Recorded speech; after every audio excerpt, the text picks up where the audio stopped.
বিপিএলে রাজশাহী ফ্র্যাঞ্চাইজিকে ঘিরে বিসিবির বিরুদ্ধে নতুন অভিযোগ।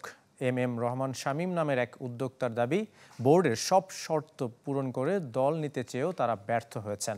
ফ্র্যাঞ্চাইজি ফি খেলা শুরুর আগে ক্রিকেটারদের 25% পারিশ্রমিক দেওয়ার প্রস্তুতিও নিয়েছিলেন তারা, কিন্তু ক্রিকেট বোর্ড সভাপতি ফারুক আহমেদ তাদেরকে দল না দিয়ে এক বন্ধুর মাধ্যমে দুর্বার রাজশাহীর মালিক শফিকুর রহমানকে দিয়েছিলেন।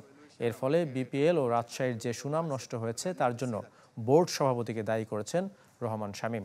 এদিকে 7 ফেব্রুয়ারির প্রতিশ্রুতি অর্থ পায়নি রাজশাহীর ক্রিকেটাররা। আমাদের কাছে মনে হয়েছে যে না, রাজশাহী কোনো বাবা মা নেই, ওকে ভাসিয়ে দেওয়া হয়েছে।